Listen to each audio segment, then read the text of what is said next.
Nice fish, eh? Yeah.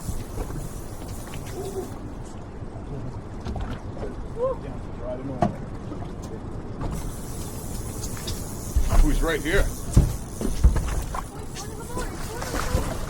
He jumped in the net. Yeah, he jumped in the net over here. Here, give me a line. Okay?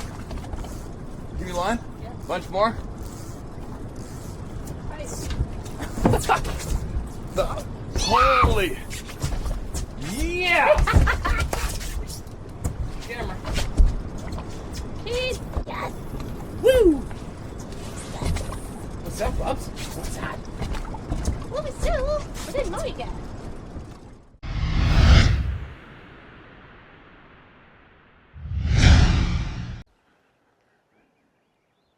All right, here we are. Somewhere in the middle of Vancouver Island, on the way home. Down below in this valley is where we've been hiking, trying to find those big bull elk.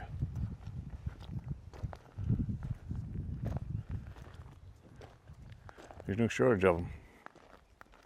Lots of bear sign around here. There's bear crap everywhere.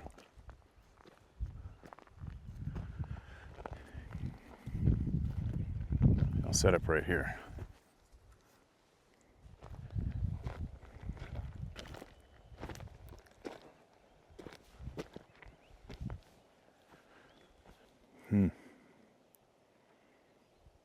So down below me here, right in the bottom of this valley, is where I set up a bunch of trail cameras for a herd of elk. I had a funny feeling there's some elk there over the years. Never seen one there on the strip of a logging road through it ever.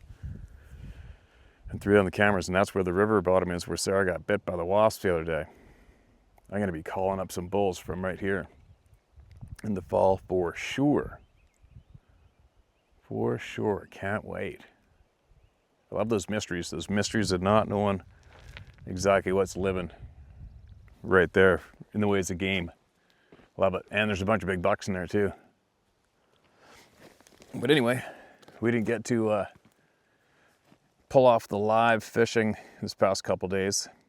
I wondered if a couple days Sarah could make it out. And we got a little niece coming over next, start tomorrow. So the fishing was pretty slow, but of course Sarah got the big one today. Got the big fish. And we're on our way home. And I really wanted to stop and hang out in the woods here, especially right here. Anyway, I managed to listen to a few podcasts over the weekend, got me thinking of things. You know we're the only species on the planet that pays to live on the planet? Isn't that ridiculous? The only species on the planet who charges its own to live. It's crazy. And it got me thinking about asking questions from these people. These are a people. These are a type of people living amongst us, without a doubt. They're living right here. And a lot of people have questions they want answered if they're to be able to speak to them one day. And I think for me, one big question I would have would be can we live like you? Can we live like you? I would like to know that question.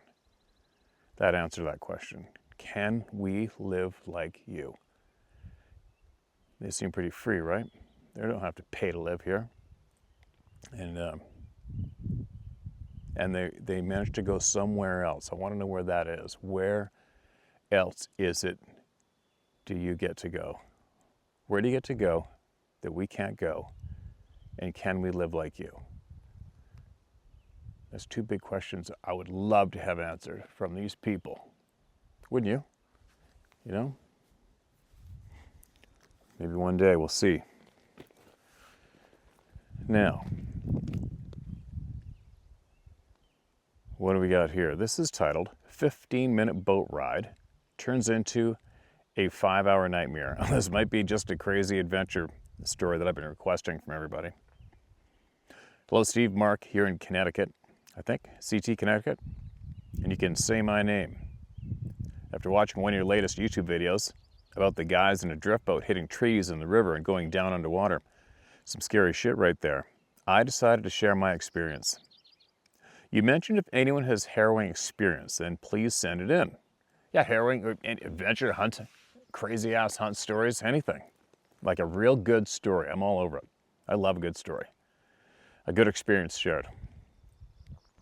We've watched basically every one of your YouTube videos and wait every day to see more. Thanks for telling the truth about all the shit people have experienced. And here's my/our boat ride.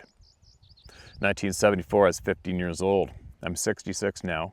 In 1972, my uncle, Jet, and his mom and dad, my grandparents, moved to Advocate Harbor, Nova Scotia, from Windham, Connecticut? Being a close family, we vacationed up there many times. About a 13-hour ride straight through, just under 17 miles from Connecticut, 700 miles from Connecticut. Sometime around 1973, Dad purchased a rather new 1969 Glastron 2004 Gulfstream 20-foot boat. Had 155 horsepower Buick V6 engine, OMC stern drive. We had gone out boating with it here in Connecticut. And after a few hiccups, she ran good. 40-mile-per-hour boat. Yee-haw! Supposed to be a great boat, flounder fishing in Nova Scotia. Even halibut. Hooked up the boat to the 73 Ford station wagon, all checked out, Nova Scotia bound. And as I recall, we arrived around 14 hours later. Potholes in the roads slowed us down. Trailer spring troubles. Getting into the springs later in my story. The next day or so, we launched the boat at Spencer's Island, a town about 5 or so miles away from Advocate Harbor. Now there's like 50-foot tides here, just wild how much water moves in and out twice a day. Launched the boat around high tide. Go fishing, don't recall catching much. We came back to shore, leaving plenty of line to moor the boat. Dad wasn't happy with seeing his rather new boat on the shore bottom, but fished in and out of there a couple days. I don't recall catching much. The next day, he decided to drive the boat to Advocate Harbor. That meant going around Cape d'Or. There's a lighthouse there. Many boats get in trouble around this point. We had visited the dike/sandbar seawall this day that separates the Bay of Fundy from Advocate Harbor to get a good look at the mouth of the harbor. Approximately 50 to 70 foot wide entrance, maybe more, not sure, where millions of gallons of Bay of Fundy water travel in and out of Advocate Harbor. Noting the harbor bell buoy marker, about 12 foot tall, clanging away approximately 100 yards out from the entrance to the harbor. And I believe the harbor is about 2 miles across. When the tide is out, you can walk out and go clamming, tide in, lobster fishing, boats in and out. The next visit was up to Cape d'Or, scenic lookout and lighthouse. Water looked rather calm, just what we needed. About 5 p.m. we get to the boat. Tide was coming in, so the harbor was filling. Off we go, out past the actual Spencer Island, heading for Cape d'Or. In the boat was Dad, Uncle, his buddy, and me. Dad was the captain. We get up past the island. Now we're getting big, easy swell waves, approximately 40 to 50 feet apart. Not a problem. We see a sailboat coming from this area, motoring towards us. They're waving their hands. Go back, it's way too rough. Go back, go back. Not. Dad being a stubborn son of a bitch. No, we got this. More throttle. Now off in the water horizon, we see what I can only describe as wild bucking white horses. And it ain't horses, it's white water wave tops getting worse and worse. We should have turned around there. Nope. Stubborn SOB. Now we are in what can only be described as giant riptide washing machine, 12 to 15 foot waves, maybe bigger, going every which direction. Oh, those suck. Dad would head bow first into each wave we encountered. Up the wave, down the other side, turn bow up, next and down, over and over. When you're sitting in the boat seat and looking up at the waves ferociously, 12 to 15 feet above the gun walls going past us over and over. Dad, captain, seat, Dad, captain seat, Uncle, front passenger seat, me behind Dad in the front to back seat, Uncle's buddy sitting in the rear port side seat with his hand on the engine cover saying, "Please keep running." As a wave would come by, he would put his hands up as if to protect himself. We said, come up front under the silly little canvas cover. He's like, no effing way, make sure this thing keeps running. Thank God it did. About 2 to 3 hours in now, somehow managing to get towards the entrance of the harbor. Still monster waves, and it's now dark. Only lights were green/red bow light and stern light on a 3-foot pole. Now, after a while, you can somewhat see in the dark, out of the real nasty stuff, but it's still rough. We see a whole effing tree go by us, about 50 feet away. Do you see the tree? Now we're getting towards where the 12-foot buoy/bell should be. Never did see it or hear it. The thing was underwater. We could have hit that, somehow missed it. Someone was watching out for us. Now, about 4 hours into this boat ride from hell, nearing the entrance, no lights to shine to look for it, but we could make out white sea foam where it was hitting the dike/sandbar. White foam to the right here, black spot, white foam to the left. There's the entrance. Head for that black area. So we see what we think is an entrance coming up fast. And thankfully it was. As Dad heads in, the current is so fast going into the harbor, he has the engine about 3/4 throttle just to maintain steerage. Approximately 30 miles per hour, we figured.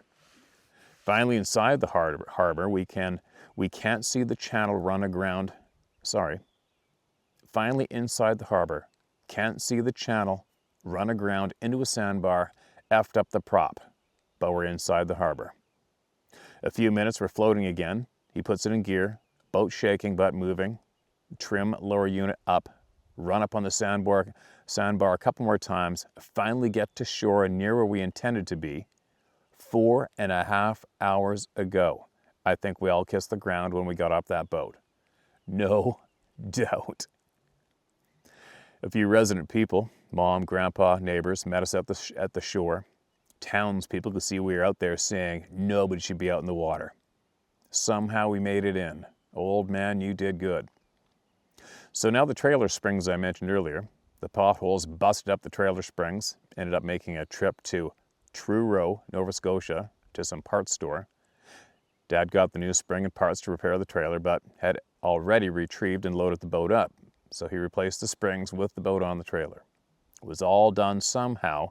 He was still under the back of the boat, and removed the jack stand or blocking, while 2 jack stands still in the front of the axle on the trailer frame.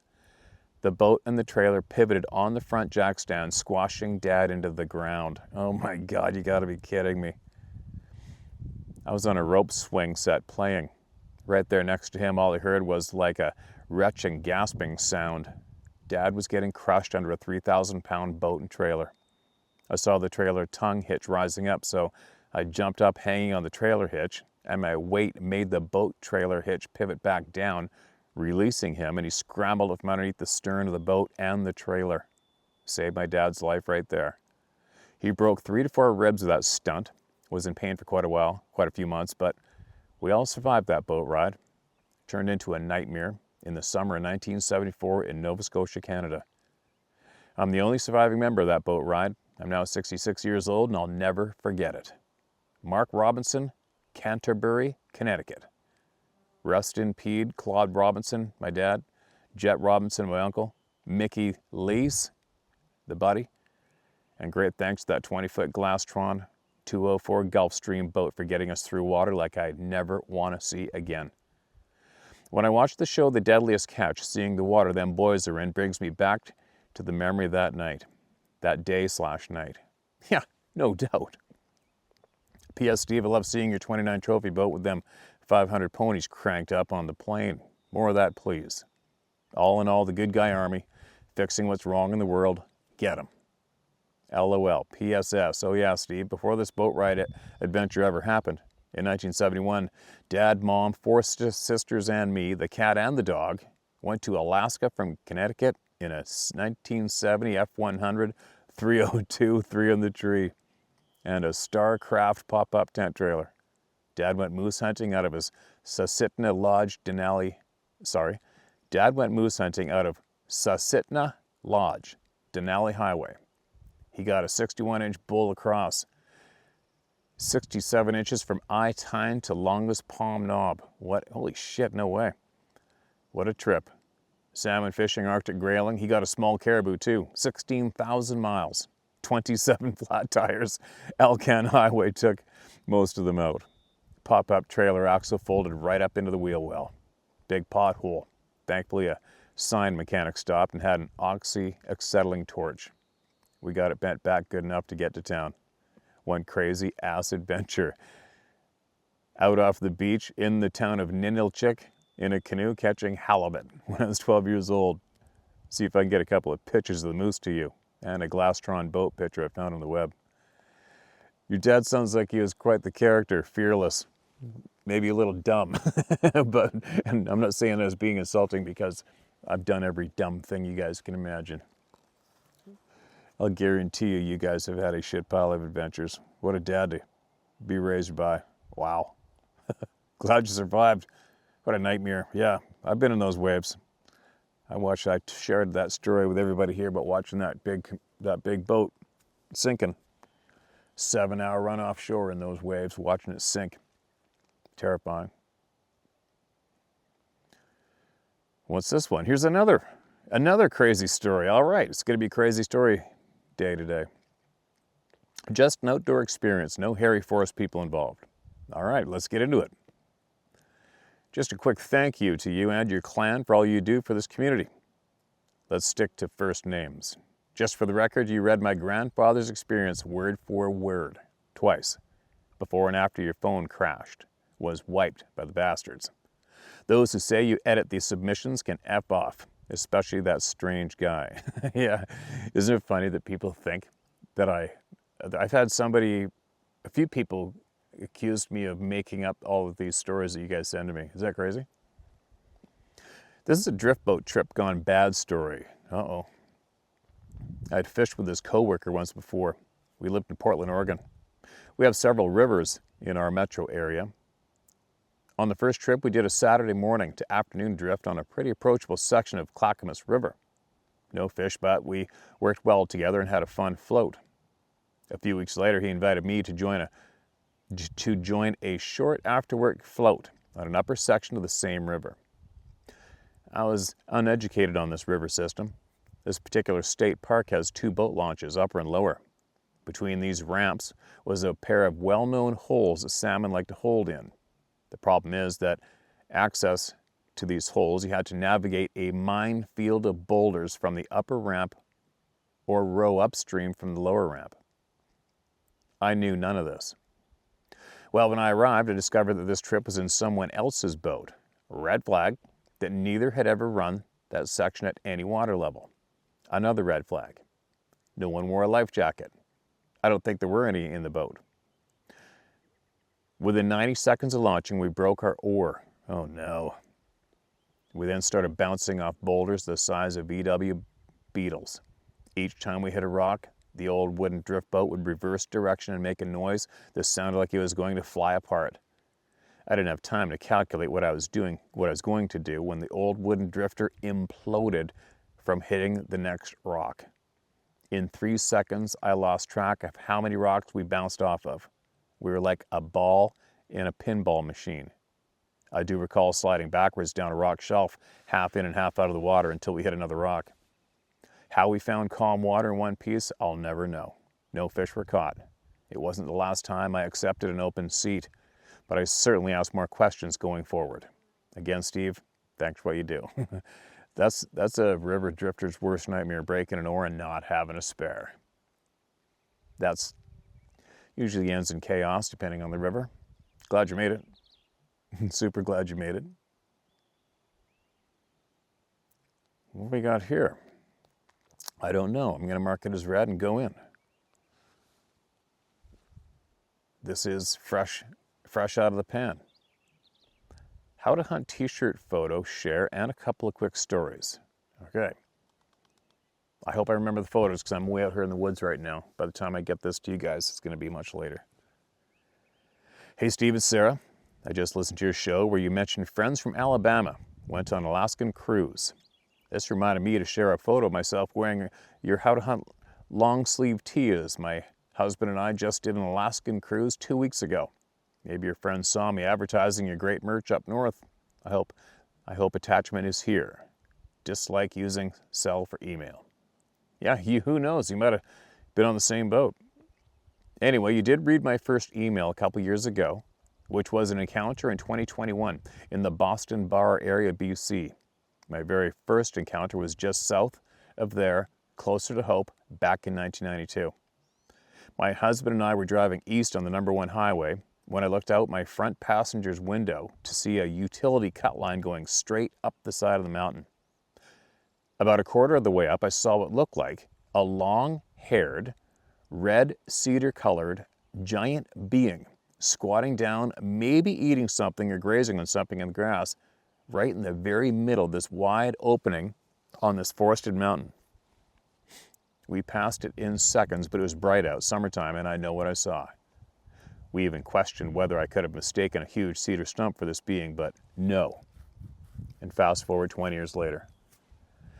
I was watching an Indigenous TV show that just happened to be about sightings in the Hope/Harrison Hot Springs area.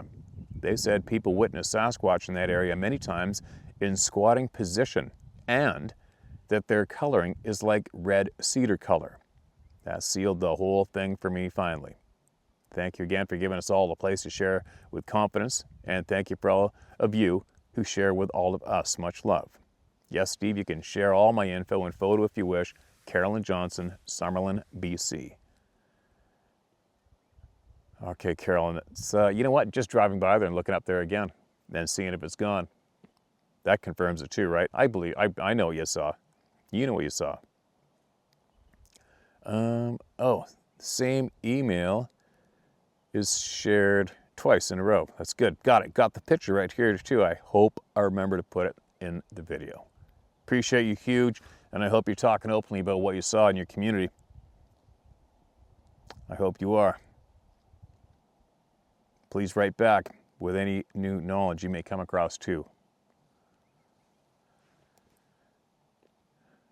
This is titled 30 Years in the Field, Fresh Off the Press. Steve, I'm going to keep it brief. Someone once said regarding the conspiracies or phenomena, everything is connected. And the truth is stranger than any theory. I'll get to it. This is a working theory. What connects Bigfoot and everything is the ether. That's the big secret. The thin veil that separates our dimension from the next. In this pocket space, time does not exist, and we can travel instantly and create anything through the power of consciousness. That is how we've been able to visit this ancient realm, through astral projection. But I believe the Bigfoot can visit this realm physically, and this is how they've stayed hidden and look like an ancient hominid species from Earth's past. Blue orbs are often associated with Bigfoot. I believe they are the blue orbs. I believe they are the blue orbs when in their astral form. And that's how our limited senses perceive them. These blue spheres are plasma. Plasma is the key in understanding how technology and the Sabe travel unencumbered from our world through the ether and then wherever. The plasma is required for technology or something physical to enter the ether. So Bigfoot or a craft can get encapsulated in a plasma bubble and then enter the ether and can project anything with their consciousness, and by using the plasma pocket they can exit this space with whatever they can dream of or exit anywhere on the earth at any time. Several pilots describe traveling through a tunnel of mist and lightning and exiting hundreds of miles away or to a different time, only to turn around and travel back the way they came. They are describing what I'm describing, but through no control, just by chance and nature. I don't know it all, but I think I'm really close with this one. Sincerely, Johnny G. P.S. Steve, I emailed you a funny email. Please read it on video. And I sent you an email which adds to what you asked for. I'm shocked you haven't shared it yet. Oh, I'll find it. I better mark this as look into then, right? Look into, search other emails. Other emails. Gotcha. Appreciate it, man. Your wheels are spinning. I frickin' love that. And this stage of the game, this stage of the game is kind of hard to picture people not accepting the fact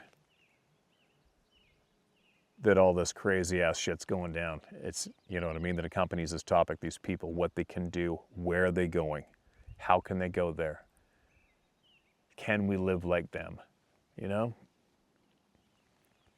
The balls of light, various colors been reported. It's a fact. It's such a pattern. It's been mentioned so many times. It is an absolute pattern that accompanies these people. The lights. You can't, there's no arguing it. There's nothing. Unless you just don't want to accept it. Oh, there's a bunch of elk coming right down here. Right over the bank here. It's funny, some of these elk trails, when you find them, you think, holy cow, you guys are bailing over this edge? And yes, they are. Sorry, got off topic there. Caught my attention. Not hard to do. I can't wait to come up here in September and call up these bulls from down below. And I wonder who else is here hunting these elk sometimes. I wonder. We're right in the middle of where these people frequent at times. Right in the middle, right here, where I am. I'm sure they're listening. Somebody is. Don't you think? I think so.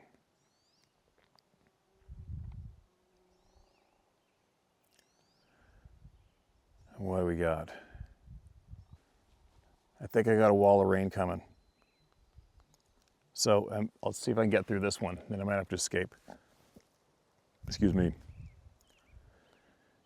My story. Ugh. So here goes. I've been trying to no avail to contact you, but I'm so very, very confused I wasn't sure you'd help and or believe me. I also thought if I did do a personal message, it would be fine for you to answer me or not. So here goes. Here we go. My name is Gail. I'm 61 years old, and I've carried this around inside myself for who knows how long. I'll apologize now because this might be quite lengthy.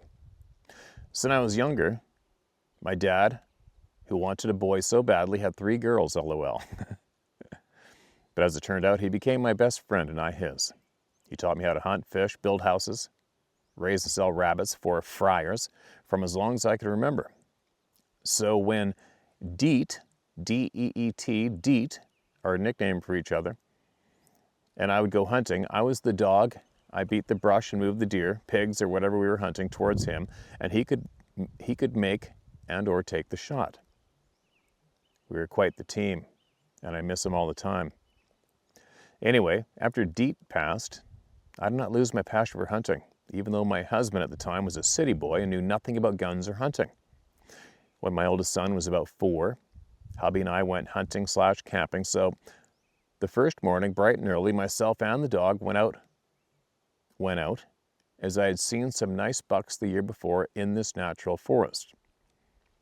So, as Varmint, my dog, and I were walking up the trail, he, my dog, stopped and blocked me from moving on. I was a tad bit upset and scolded him for stopping, until I followed his gaze, and there on the next ridge was a brown bear, or so my mind perceived it as such. All I know is that is the last time I used a gun and hunted. Fast forward to present day, I, for some reason, am totally obsessed, and I mean obsessed with your channel. I watch you at least 2 hours a day and didn't have a clue why until I heard someone say how they had oppressed their memories of their encounter. Both my now husband and I totally became glued to that video, and hubby said, you need to send in your story. It could help others. So, there it is. I do hope someone like myself will hear my words and have a weeha moment. Aha moment. Thanks so much for what you do, Steve. No longer can I hunt as I broke my back a couple of times. I wouldn't be able to do the hiking to hunt right. But oh, how I miss it and just being outdoors. Thanks again for listening. Gail, Deet. All right, here's your email again. And that's it. You didn't share what happened. You didn't share what happened. All I know is that is the last time I used a gun and hunted.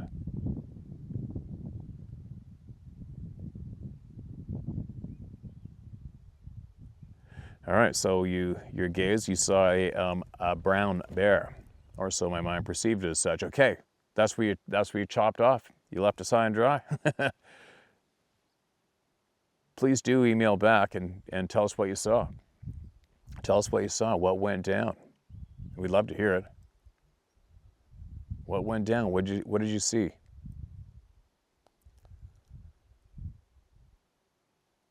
All right, here's another one. This one's long. I don't know if I can pull this off. I'm gonna try. If I can't finish it, I'll finish it at home. All right. All right, I'm gonna read this one more and get going because I think I'm gonna get washed away by this wall of water's coming up the valley.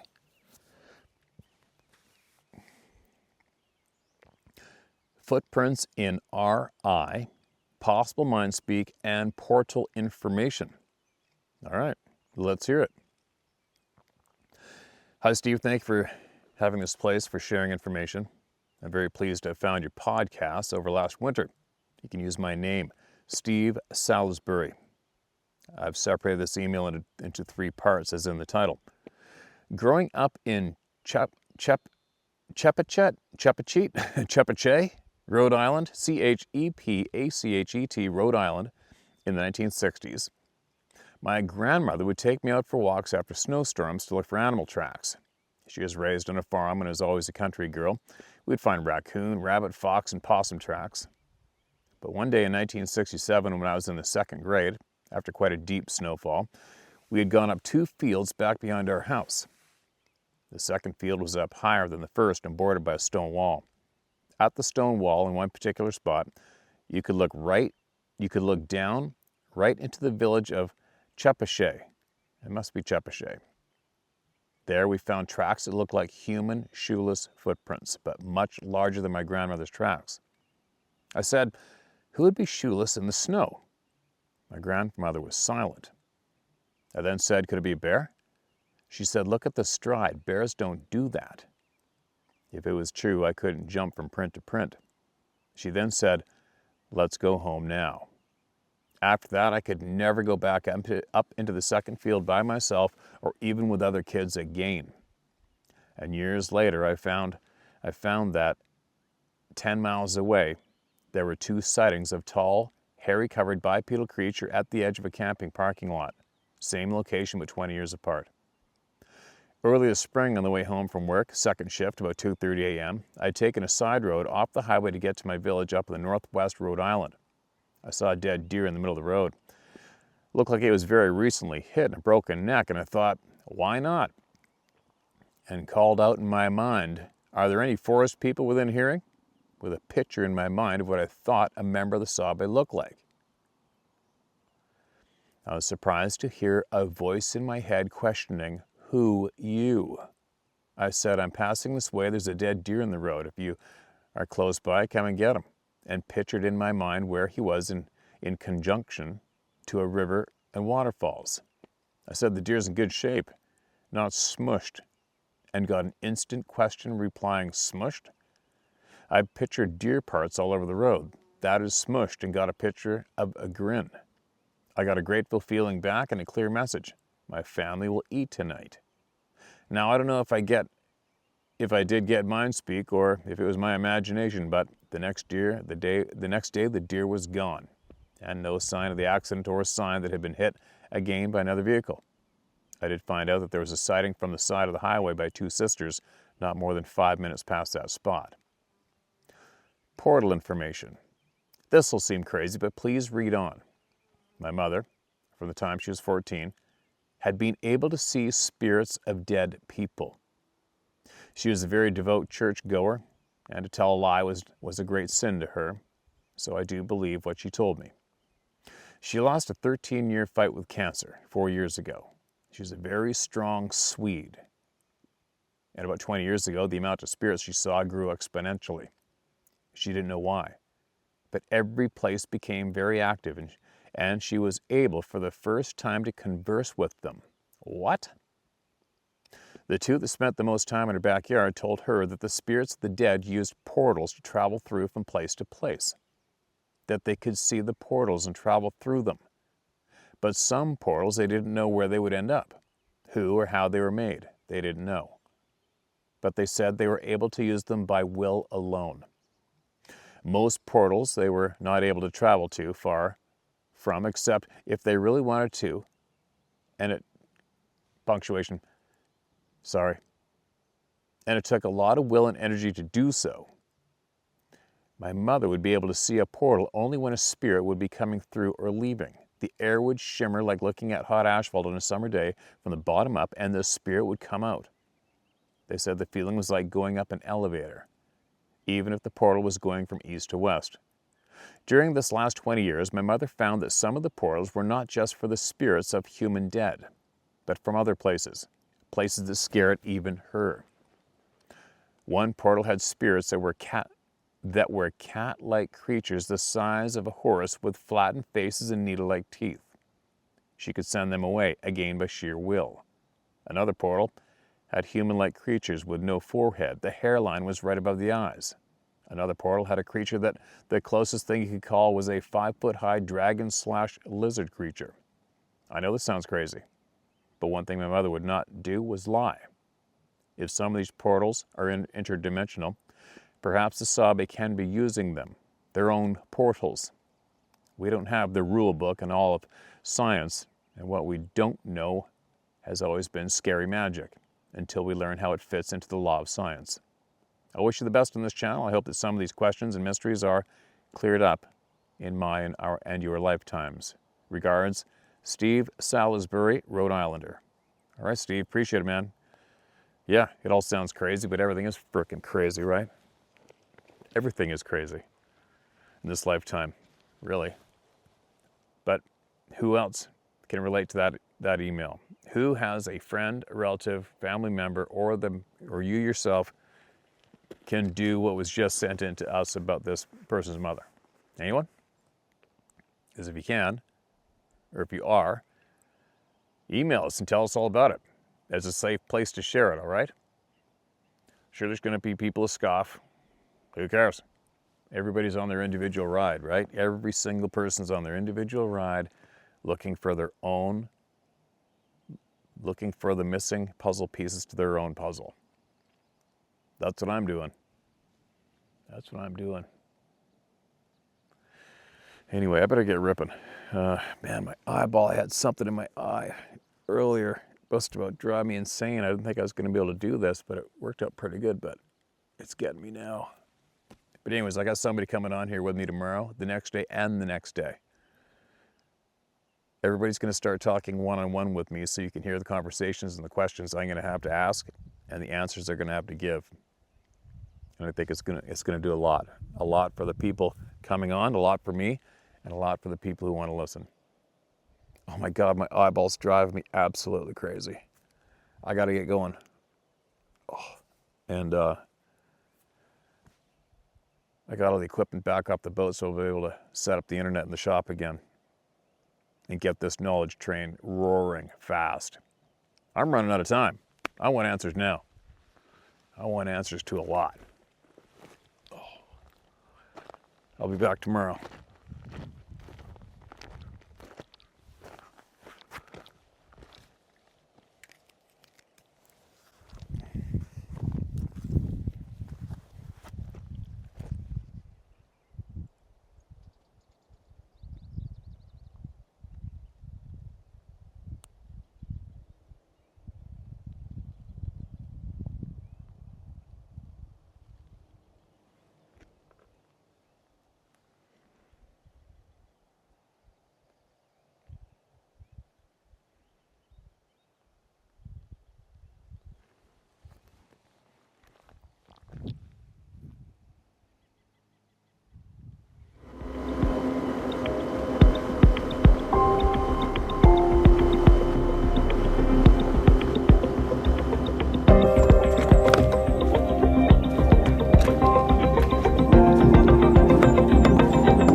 Bye.